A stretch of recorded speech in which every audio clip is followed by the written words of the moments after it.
Satu, dua, tiga.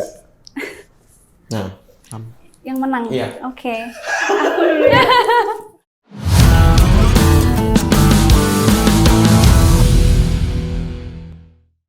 Halo Sivitas Ekonomi, kembali lagi bersama kita di E-Podcast BEM FEB Kolaborasi Aksi.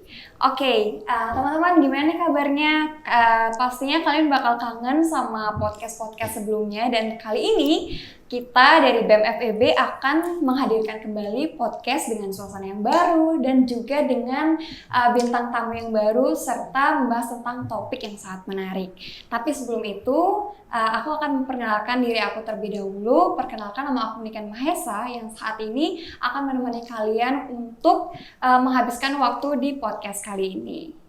Oke teman-teman, jadi sebelum kita masuk ke topik utama, ada baiknya kita berkenalan dulu dengan bintang tamu kita hari ini yang sangat menarik dan tentunya sangat menginspirasi. Ini dia ketiga bintang tamu kita, ada Kak Nara, Kak Risa, dan juga Kak Erik. Halo Kak. halo. Oke, sebelumnya terima kasih karena kakak-kakak udah datang dan juga meluangkan waktunya di podcast kita kali ini. Oke, dan di topik yang kita miliki dan juga kita bahas hari ini yaitu yang pertama ada organisasi dan juga kelangsungan BEM FEB Unut 2023. Selanjutnya ada membahas tentang self branding dan juga yang terakhir membahas tentang MBKM. Nah, teman-teman di rumah pastinya udah pada kepo ya tentang pembahasan kita hari ini. Tapi sebelum itu kita akan melakukan diskusi santai dulu bersama narasumber kita hari ini. Yang pertama dari Kak Nara. Kak Nara, gimana nih kabarnya Kak? Sangat luar biasa. Luar biasa, Ya. boleh. Nah, untuk Kak Risa yang hari ini udah tampil cantik, gimana kabarnya? Waduh, baik sekali. Oke, Kak Eri gimana? Amazing. Oke. Nah, teman-teman, jadi sebelumnya kita udah disapa oleh ketiga narasumber kita yang sangat luar biasa. Tapi sebelum itu, untuk lanjut ke topiknya, kita akan berkenalan lebih dalam dulu. Nah, yang pertama kita akan mulai kenalan dengan Kak Nara. Kak Nara boleh langsung diperkenalkan supaya teman-teman yang di rumah bisa lebih kenal dan akrab sama Kak Nara. Oke, untuk kenalannya apa aja nih? Mungkin Boleh dari nama, dari program studi, terus status juga boleh Kak. status bukan baju sepatu Nggak usah. Oke, perkenalkan semuanya. Nama aku Anak Agung Bagus Murah Nara Aryanata. Teman-teman semuanya bisa manggil aku Nara. Aku saat ini mahasiswa semester 6 mau ke 7 ya jatuhnya. Program studi sarjana ekonomi dan status kayak yang saya disebutin kali ya. Iya, boleh. Rahasia ya Kak ya? Iya. Oke, terima kasih Kak Nara. Lanjut, Kak Risa. Halo, nama aku Risa Eka Putri. Kalian bisa panggil aku Risa. Aku angkatan 21 dari program studi ekonomi. Oke, terima kasih Kak Risa. Lanjut, kakak yang paling cakep dan menawan. Halo semuanya, nama aku Erik. Aku dari akuntansi angkatan 2020. Berarti sekarang semester 7. 7 seharusnya. 7 udah.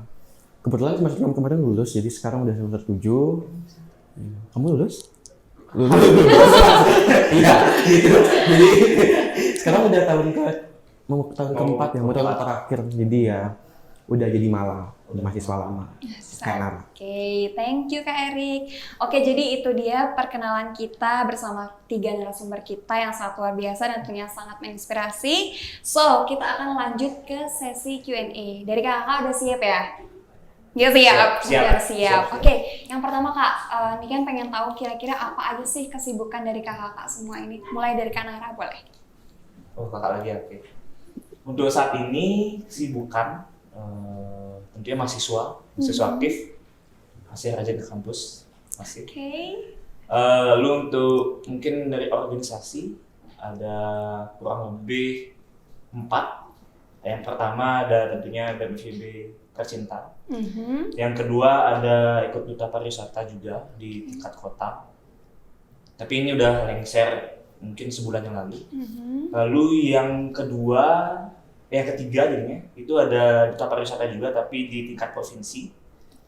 Dan yang keempat ada ikut beasiswa juga di Bank Indonesia. Luar biasa sekali. Mungkin boleh kasih tepuk tangan untuk Kak Nara.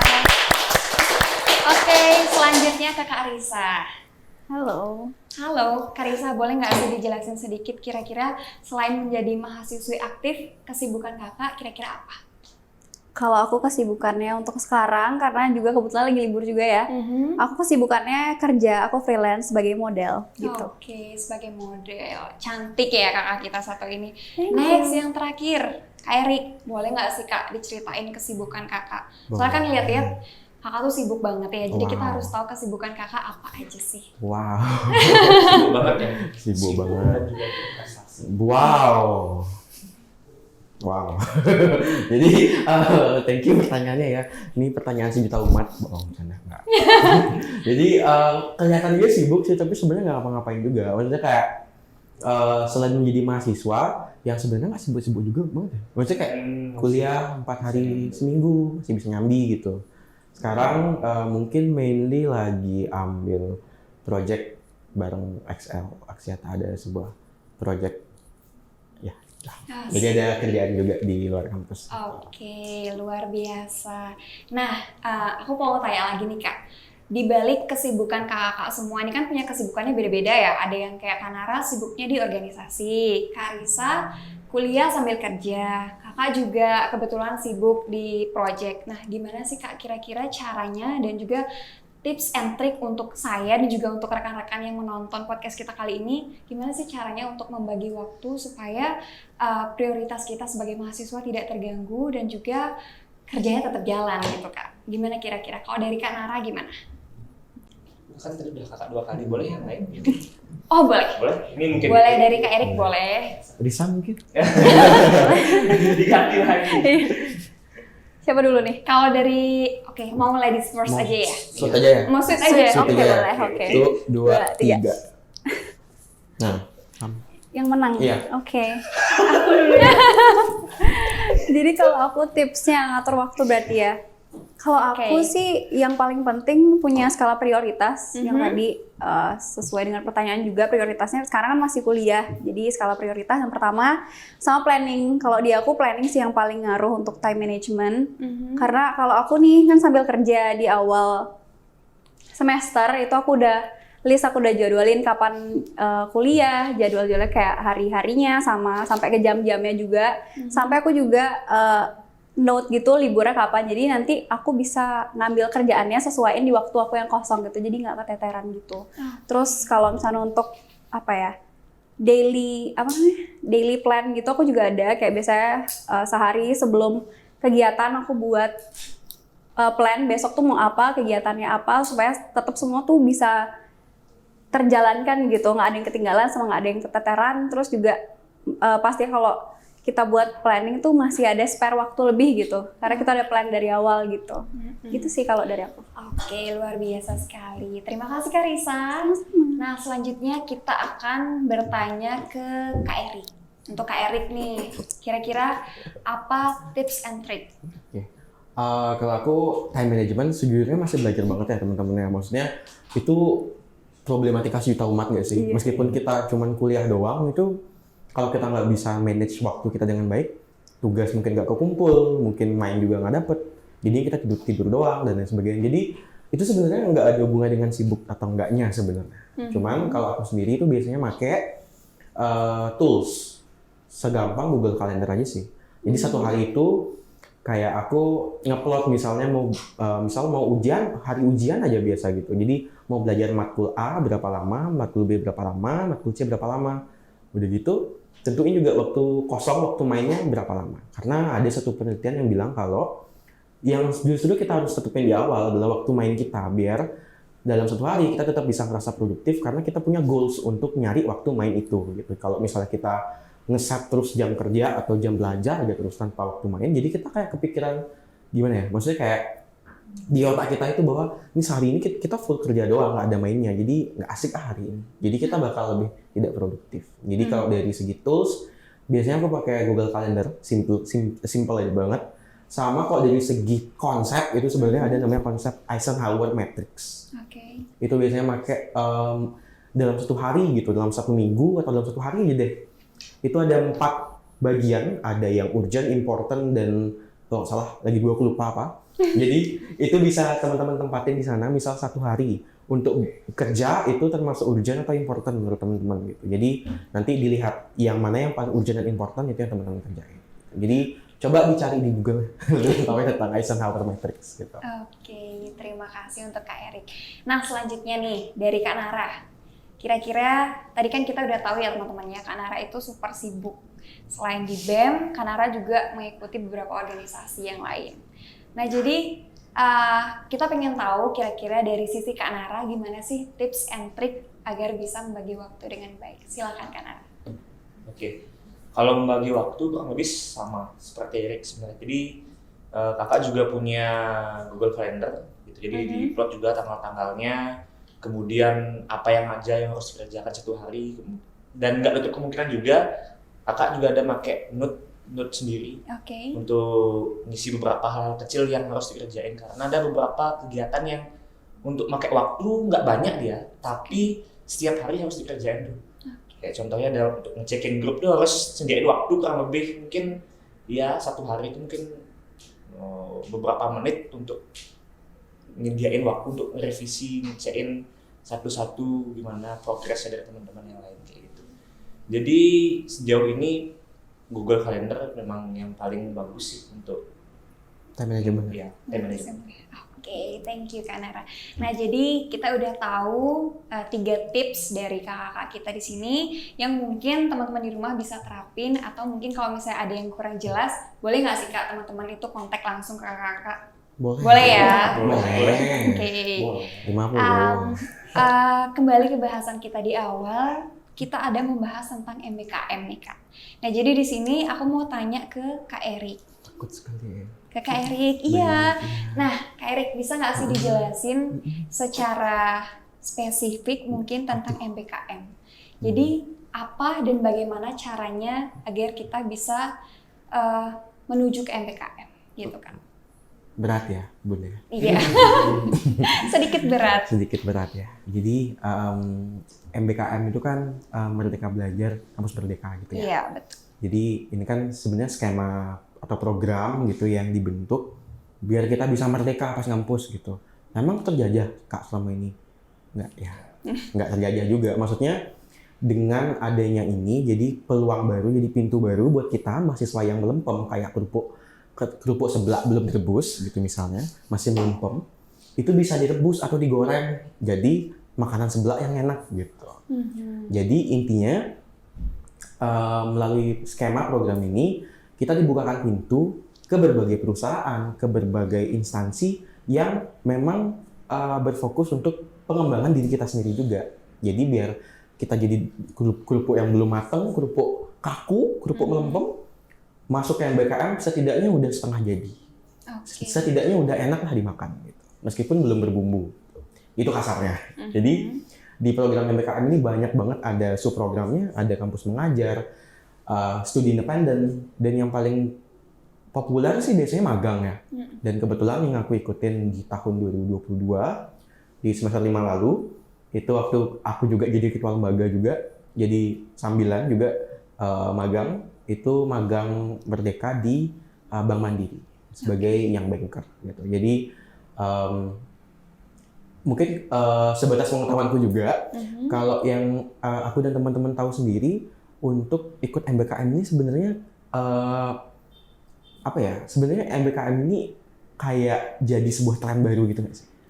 Kayak ada yang bilang sekarang organisasi versus MBKM mana yang menang gitu. Mungkin Nara juga ngalamin juga, teman-teman di penonton juga di FEB juga pasti ngalamin gitu. Jadi yes, dan emang ngerasa banget, dan emang benefitnya MBKM ini keren banget ya, karena bisa langsung nyobain gimana jadinya misalnya jadi budak korporat meskipun masih masa try out gitu loh dalam waktu 1 semester, dan dikonversi juga nilainya, dan nilainya pasti nggak kaleng-kaleng gitu. Jadi ya udah, teman-teman harus nyoba banget sih sebenarnya kalau MBKM. Lagi teman-teman angkatan 2021 ini kan lagi MBKM ya, lagi nunggu EPM. Good luck. Thank you. Mungkin boleh kita kasih tepuk tangan dulu ya buat kakak. Oke, itu dia teman-teman jawaban dari Kak Erik. Jadi mungkin teman-teman yang masih punya pertanyaan lebih dalam tentang MBKM atau masih bingung kira-kira gimana sih caranya supaya bisa kita mengikuti program itu, boleh nanti langsung ditanyakan ke Kak Eriknya lebih lanjut. Oke, next kita ke pertanyaan selanjutnya untuk Kak Nara. Nah, jadi Kak Nara kan menjalani dan juga menggeluti dunia organisasi itu kan sudah cukup lama ya Kak ya. Menurut Kak Nara, kira-kira apa sih alasan mahasiswa itu mengikuti organisasi? Oke. Menurut Kak Nara. Oke. Mungkin sama ya. Jadi ini pertanyaan yang sejuta umat juga. Pasti banyak banget yang nanya kenapa sih harus ikut organisasi? Iya. Kenapa kita harus terjun di tempat yang banyak melibatkan hubungan dengan orang lain kayak gitu. Jadi kalau dari aku pribadi melihatnya organisasi itu sebenarnya sebagai sebuah alat. Oke. Sebuah alat yang jika nggak kita apa-apakan, kita nggak akan dapat manfaatnya. Jadi caranya adalah kita harus menggunakan alat tersebut agar kita mendapatkan manfaatnya. Dalam hal ini organisasi. Oke. Biasanya yang akan kita ikuti itu tergantung bagiannya organisasi apa. Contohnya seperti ada BEM, jika di lingkungan kampus ada juga BSU, ataupun termasuk komunitas yang ada di dalamnya. Itu kan juga bagian-bagian dari organisasi. Iya benar. Jadi jika emang teman-teman pengen punya usaha nih, mungkin teman-teman bisa masuk di BSU Wida yang dimana dalam itu orang-orangnya bergelut di dunia itu. Oke. Gitu. Atau misalnya teman-teman pengen punya pengalaman di bidang olahraga atau kesenian, teman-teman bisa ikuti komunitas. Ataupun teman-teman bisa pengen mengenal kampus lebih jauh, teman-teman pengen belajar punya relasi yang jangkauannya luas. Mungkin ada DPM, BEM, dan juga HIMA yang bisa jadi pilihan. Jadi kenapa kita harus berorganisasi ya untuk mengembangkan diri kita sendiri dengan alat yang kita punya, itu sih. Oke, dari Kak Nara nih, kira-kira apa sih impact yang udah kakak dapetin selama kakak menjalani atau mengikuti organisasi Kak? Oke. Kalau impact yang paling terasa itu sebenarnya relasi. Oke. Itu yang paling terasa karena dari keempat organisasi yang kakak ikuti, ya semuanya itu mendorong kakak untuk kenal dengan banyak orang. Oke. Jadi banyak ada kenalan di mana-mana dan banyak ada relasi. Jadi itu yang manfaatnya paling terasa. Dan juga di sisi lain organisasi juga kita bisa dapetin cara-cara untuk time management seperti yang disebutin tadi. Lalu cara untuk kita bersosialisasi juga karena secara tidak langsung kita banyak ketemu orang yang lagi-lagi kita harus berinteraksi. Gimana cara kita ngomong nih untuk agar nggak nyakitin orang gitu. Okay. Gimana cara kita menyampaikan sesuatu agar tujuannya tercapai, maksudnya tercapai, tapi nggak juga menyakiti perasaan orang tersebut. Jadi itu banyak sih yang didapetin dari organisasi. Oke, terima kasih Kak Nara. Nah, jadi teman-teman buat kalian yang masih takut atau kadang berpikir organisasi itu ribet gitu kan Kak ya. Padahal sebenarnya di balik itu kita bisa memetik manfaat yang luar biasa untuk diri kita sendiri. Selain kita bisa meningkatkan value kita, terus kita bisa menambah relasi, bahkan dari yang sebelumnya nggak bisa public speaking nih Kak. Jadi mulai terasah dan akhirnya bisa dan terbiasa gitu Kak ya. Nah, jadi buat teman-teman yang masih takut ataupun awam dengan organisasi, yuk bareng-bareng mungkin kita bisa belajar berorganisasi karena itu kan memberikan impact yang positif untuk kita. So, thank you Kak Nara. Oke, next kita lanjut ke Kak Risa. Kak Risa, ini kan mau nanya nih Kak, yang pastinya kan orang itu udah nggak asing sama kakak. Siapa sih yang nggak tahu kakak kan selebgram hits gitu ya. Aduh, cantik tentunya. Enggak dong. Nah, untuk Kak Risa sendiri, kira-kira gimana sih Kak caranya membangun self branding yang baik gitu? Oke, self branding ya. Jadi mungkin sebelumnya aku mau jelasin sedikit dulu ya. Self branding itu apa? Menurutku self branding itu kan bagaimana cara kita memperlihatkan atau menunjukkan kesan positif tentang diri kita dan bagaimana cara kita mengarahkan perspektif orang lain nih untuk melihat kita itu seperti apa, tapi dalam sisi yang positif gitu. Caranya kalau menurut aku sih yang paling penting originalitas sama konsistensi ya. Itu tuh kita bisa dapetin untuk mulai dari jadi diri kita sendiri dulu gitu.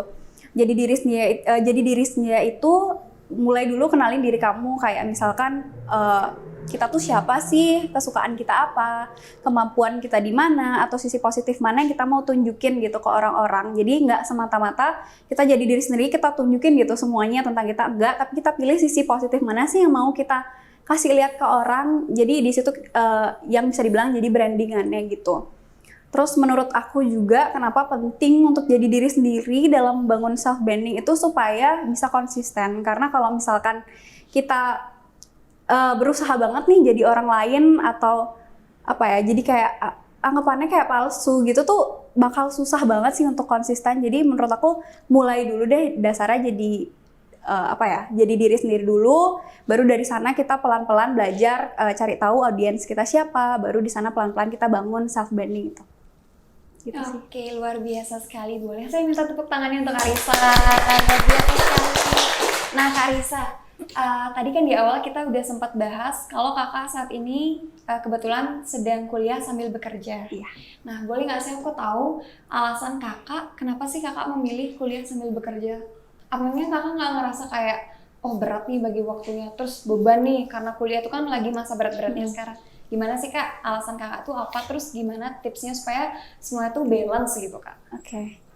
Alasannya awalnya karena memang ada kesempatan gitu, karena memang aku lumayan passionate ya di bidang kerjaanku sekarang itu sebagai freelance model, dan kebetulan setelah memang aku jalanin kuliah sambil kerja itu ternyata bisa-bisa aja dan tetap ke manage gitu. Jadi menurut aku ya kenapa enggak, karena memang aku suka sih ngejalaninnya pekerjaan aku yang sekarang, jadi fun-fun aja sih sejauh ini, jadi nggak terlalu yang ngerasa gitu. beban banget gitu. Iya. Tapi pernah nggak sih Kak, sometimes ngerasa kayak bingung menentukan pilihan yang mana mungkin kakak tuh ada jadwal kuliah mendadak gitu, terus di sisi lain kakak tuh udah punya schedule untuk kerja.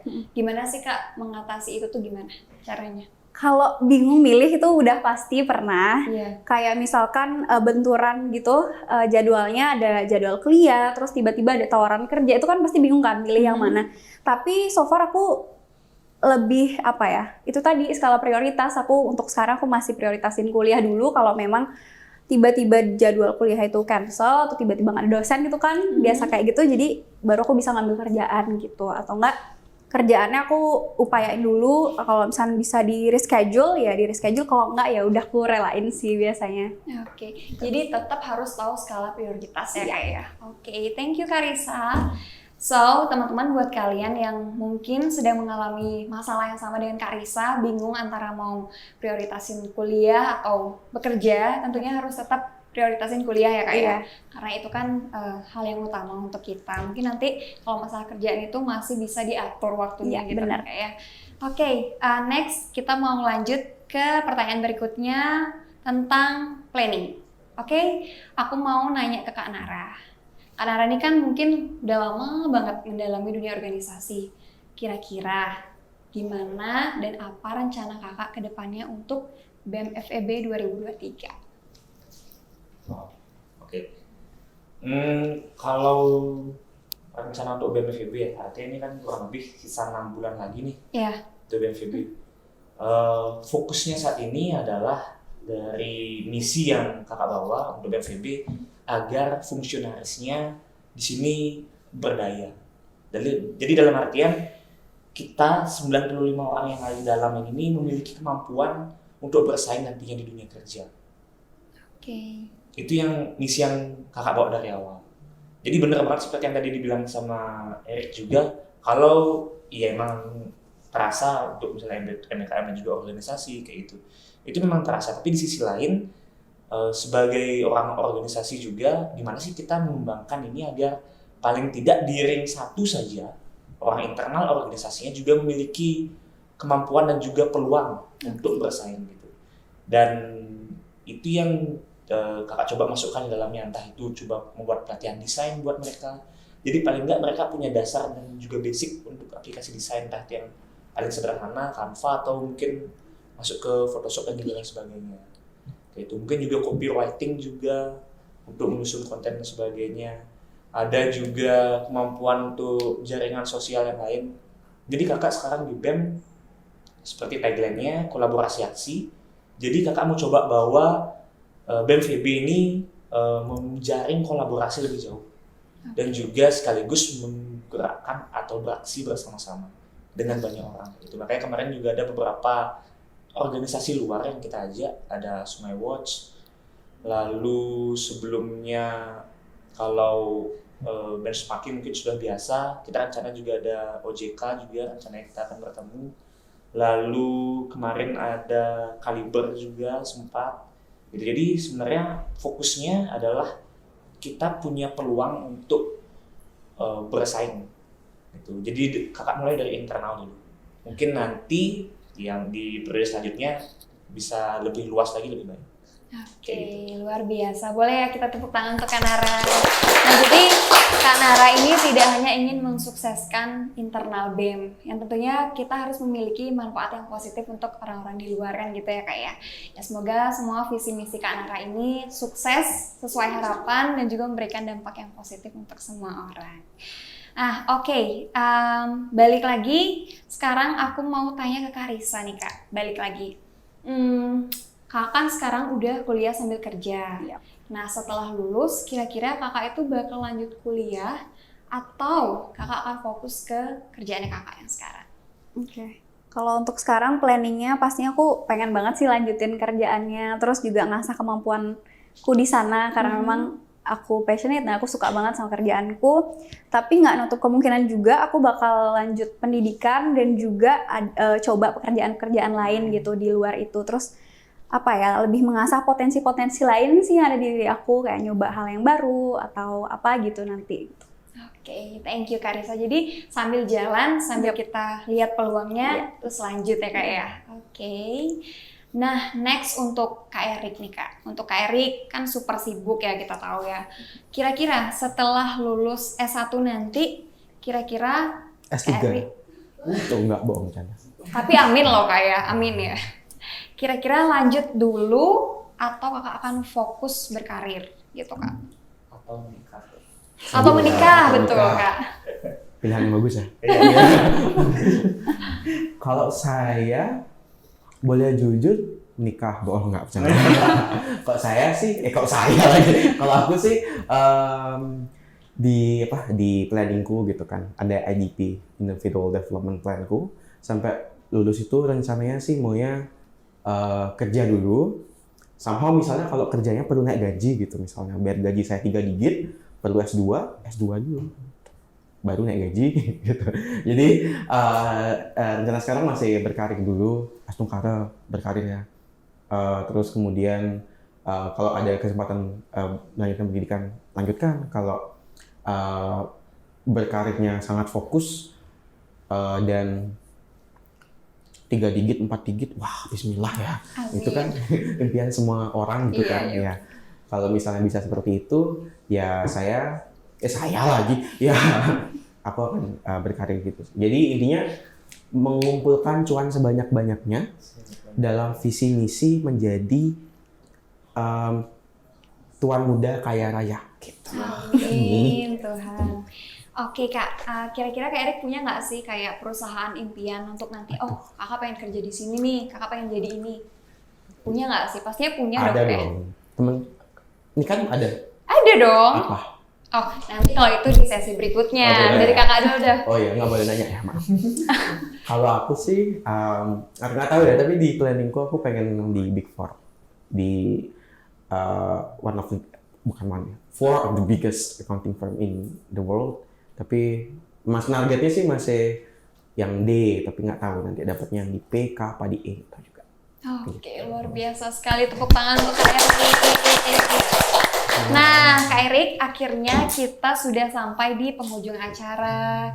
Jadi kali ini aku pengen kakak-kakak bisa kasih motivasi dan juga tips and trick untuk tetap semangat menjalani rutinitas dan juga gimana sih caranya untuk kita bisa selalu meningkatkan value kita gitu. Mungkin dimulai dari Kak Nara. Oke.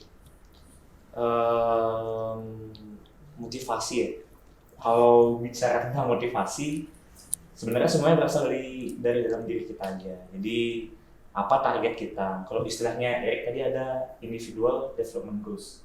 Gitu. Jadi ada balik lagi tujuan kita sebenarnya mau kemana? Apa yang akan kita ambil? Dan sebenarnya harus fokus nih sama satu tujuan itu. apa yang akan kita kembangkan, apa yang akan dicari. Jadi jika kita udah tahu apa yang kita mau, apa yang kita cari, jadi kita tahu arah tujuan kita kemana. Jadi tahu kita jalan mana yang akan kita tapaki gitu. Dan semuanya kembali kepada diri kalian masing-masing, karena kalian yang paling tahu diri kalian. Jadi kalian harus mengembangkan potensi kalian dengan cara kalian sendiri. Itu sih. Oke, luar biasa untuk Kak. Nah, lanjut dari Karisa. Karisa, Oke. kira-kira apa sih motivasi atau pesan yang mungkin kakak bisa kasih kepada teman-teman yang di rumah lagi nonton juga, Kak? Kira-kira gimana caranya untuk kita bisa tetap berkembang di tengah tekanan yang memang harus kita lewati gitu, Kak? Kurang lebih sama sih sama Kak Nara gitu, fokus ke diri sendiri dulu, karena yang paling tahu kalian itu ya diri kalian sendiri gitu. Tapi motivasi dari aku atau tips mungkin dari aku adalah cari dulu kebahagiaan kalian itu apa sebelum kalian ngejalanin target-target yang kalian punya, karena aku percaya bahwa kalau misalkan mood kita udah bagus, kita udah happy, itu bakal lebih seneng, lebih gampang gitu ngejalaninnya. Jadi lebih fokus dulu sama diri sendiri, terus cari dulu kebahagiaan kalian, baru kalian jalanin tuh satu-satu targetnya tuh apa. Jadi supaya lebih happy, lebih lancar, terus tercapai juga targetnya gitu. Oke, luar biasa. Jadi menjalani sesuatu dengan rasa bahagia itu penting banget kayak biar kecapai gitu ya targetnya. Thank you Karisa. Dan next, dan jadi yang terakhir, tapi bukan yang terakhir juga sih kayak tetap jadi yang terdepan. Amin. Amin. Untuk Kak Erik nih Kak, kira-kira tips yang bisa Kakak kasih untuk teman-teman di rumah, gimana sih caranya untuk bisa seperti bisa menjadi Kak Erik kayak gitu. Waduh, kan. enggak. Kak Erik kan panutan sejuta umat gitu. Wow. Kira-kira motivasinya apa untuk teman-teman Jadilah di rumah? diri sendiri. Jangan jadi orang lain. Jadi maksudnya kan tadi kayak jadi Kak Erik gitu ya. Jadi kan enggak sih sebenarnya gitu. Tapi siapa sih saya gitu kan. Jadi teman-teman harus bisa menjadi mungkin yang teman-teman lihat sekarang mungkin my kind of best version of myself gitu. So you have to be the best version of yourself. Nyambung dari kata Nara sama bahwa kita harus juga netepin goals. Jadi goal setting yang paling utama pakai dia rumus 3A. Aku ya pakai rumus 3A. Claim, adapt, achieve. Jadi tetepin dulu apa, dan kalau misalnya tengah-tengah gitu, misalnya dalam masa kalian mencari tujuan tersebut, misalnya kalian pengen jadi orang sukses kaya raya putra mahkota gitu misalnya, kayak aku gitu kan, misalnya kayak gitu. Tapi kalian misalnya apply magang nggak dapat, misalnya di organisasi juga misalnya nggak olah kepanitiaan dan lain sebagainya. Kerja sendiri juga susah juga yang jadi klien freelance gitu misalnya. It's okay, karena adaptasi itulah tugas utama kita sebagai manusia sih menurutku. Jadi ketika one plan doesn't work, go to other plan sampai works dan tujuan teman-teman ke depan itu bisa tercapai. Jadi claim, tetapin dulu tujuannya apa, adapt, open for any change, and be adaptable, dan terakhir achieve. Semoga dengan kedua itu teman-teman bisa nge-achieve apa yang teman-teman udah state goals di awal. Jadi mau itu magang misalnya, mau itu organisasi, mau itu kerja freelance, whatever, you do you. Oke, thank you, luar biasa sekali Kak Erik. Terima kasih. Nah, teman-teman, nggak terasa akhirnya sesi diskusi kita hari ini sudah berakhir, dan aku mau ngucapin terima kasih kepada teman-teman yang sudah bersedia mendengarkan podcast kali ini sampai akhir. Dan aku juga secara pribadi berdoa semoga apapun cita-cita dan juga usaha dari kakak bertiga ini, semoga semuanya sukses sesuai harapan, dan juga kakak-kakak selalu bersedia untuk membimbing adik-adiknya. Dan juga mungkin di suatu saat kakak ini bisa mewujudkan mimpinya, kemudian memberikan dampak yang positif untuk rekan-rekan kita di luar. Nah teman-teman, jadi itu dia bincang-bincang hangat kita hari ini bersama Kak Nara, Kak Risa, dan juga Kak Erik. Saya Niken Mahesa, mohon pamit undur diri dan juga mengakhiri podcast kita hari ini. Nah, sampai jumpa di podcast berikutnya. BEM FEB Kolaborasi Aksi.